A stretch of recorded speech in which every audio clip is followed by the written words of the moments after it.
నమస్కారం, నేను Kavya. Metro news కి స్వాగతం. తమ సమస్యలు పరిష్కరించాలని డిమాండ్ చేస్తూ అంగన్వాడీలు చేపట్టిన సమ్మె కొనసాగుతుంది. 36వ రోజు కలెక్టరేట్ ఎదుట అంగన్వాడీలో ఆందోళన నిర్వహించారు. కనీస వేతనం 26,000 రూపాయలు ఇవ్వాలని, సుప్రీంకోర్టు తీర్పుకు అనుగుణంగా గ్రాట్యుటీ అమలు చేయడంతో పాటు తెలంగాణ కంటే అధిక వేతనం ఇవ్వాలని డిమాండ్ చేశారు. మహిళల పట్ల సీఎం జగన్ ఎందుకు పక్షపాతం చూపుతున్నారో అర్థం కావడం లేదన్నారు. పాదయాత్రలో ఇచ్చిన హామీనే తాము సీఎం జగన్ను కోరుతున్నా ఎందుకు స్పందించరని నిలదీశారు. AP anganwadi workers and helpers union Guntur urban మా స్ట్రైక్ 36వ రోజుకి చేరుకుంది. 36 రోజుల నుంచి మహిళలుగా మేము సమాజ సేవలో ఎంతో అంగన్వాడీ పనిలో చేస్తూ ఉన్నాము. అయినా కూడా ప్రభుత్వం చర్చల పేరుతో కాలయాపన చేసి 36 రోజులు స్ట్రైక్ చేసేటటువంటి పరిస్థితిని ప్రభుత్వం తీసుకొచ్చింది. దీన్ని మేము తీవ్రంగా ఖండిస్తూ ఉన్నాము. ప్రభుత్వం మహిళల పట్ల చిన్నచూపు చూస్తూ ఉంది. మహిళలుగా మేము అంగన్వాడీలు కనిపించట్లేదా అని పండగ సందర్భంగా సీఎం గారికి తెలియజేస్తూ ఉన్నాము. ఇప్పటికైనా ఆయన కళ్ళు తెరిచి నోరు విప్పి మాట్లాడాలని చెప్పి మేము అడుగుతూ ఉన్నాము, కోరుతూ ఉన్నాము. మహిళలు అట్లాగే సమాజ సేవ చేస్తున్నటువంటి అంగన్వాడీల పట్ల నిరంకుశంగా ప్రభుత్వం వ్యవహరిస్తూ ఉంది.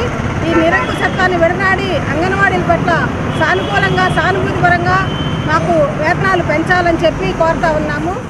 గుంటూరు తిరుపతిగా పేరుగాంచిన బృందావన్ గార్డెన్స్ వెంకటేశ్వర స్వామి దేవాలయంలో మకర సంక్రాంతి పర్వదినాలను వైభవంగా నిర్వహించారు. సకల శుభాలు కలగాలంటూ భక్తులు ప్రత్యేక పూజలు చేశారు.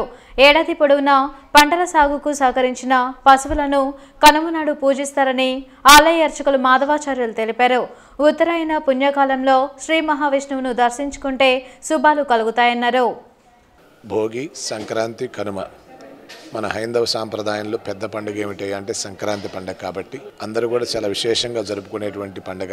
చక్కగా రైతులందరూ కూడా ఆనందోత్సాహాలతో ఉండి పాడి పంటలన్నీ కూడా చేతికి వచ్చి ప్రతి ఒక్క కుటుంబాలు ఆనందాలు విరిసిల్లేటువంటి రోజు. కాబట్టి సంక్రాంతి పండుగన సూర్య భగవానుడు మకర రాశిలో ప్రవేశిస్తాడు. కాబట్టి మకర సంక్రమణం జరుగుతుంది. మకర సంక్రాంతి అంటాం.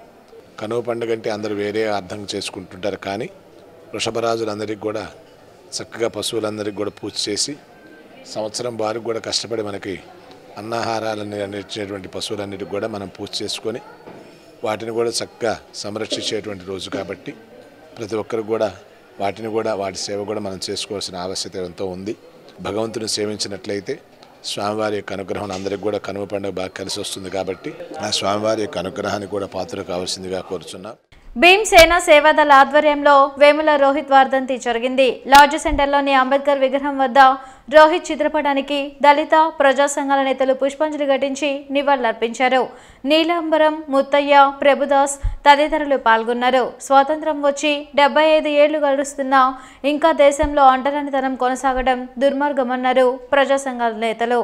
రోహిత్ మృతికి కారకులైన వారిపై చర్యలు తీసుకోవాలని డిమాండ్ చేశారు. 2016 మరి జనవరి 16వ తారీఖున మరి బీజేపీ కేంద్రంలో అధికారంలో ఉన్నటువంటి బీజేపీ ప్రేరేపిత సెంట్రల్ యూనివర్సిటీ బీసీ వేధింపుల వలన యూనివర్సిటీ స్కాలర్గా చదువుకుంటున్నటువంటి వేముల రోహిత్ అనే కురవాడు మరి యూనివర్సిటీ ఈసీ యొక్క వేధింపులకి తట్టుకోలేక ఆత్మహత్య చేసుకొని మరి తన యొక్క జీవితాన్ని ముగించిన సందర్భంగా మరి ఆ యొక్క వేముల రోహిత్కి నివాళులు అర్పిస్తూ అతని వర్ధంతిని సంస్మరణ సభను జరుపుతూ ఉన్నాం.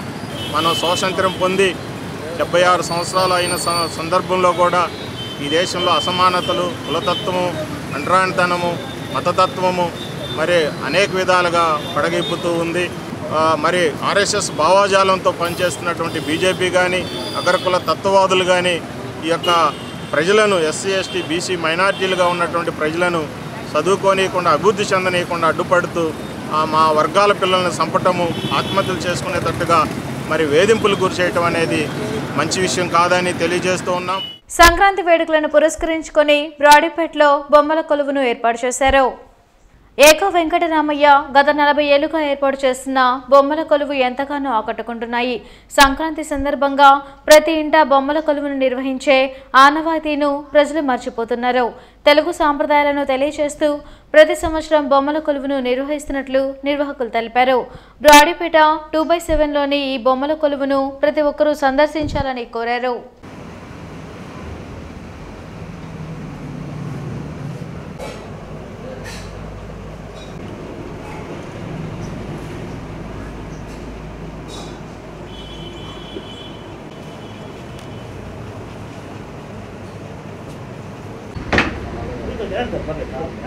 తీసుకున్నాడు.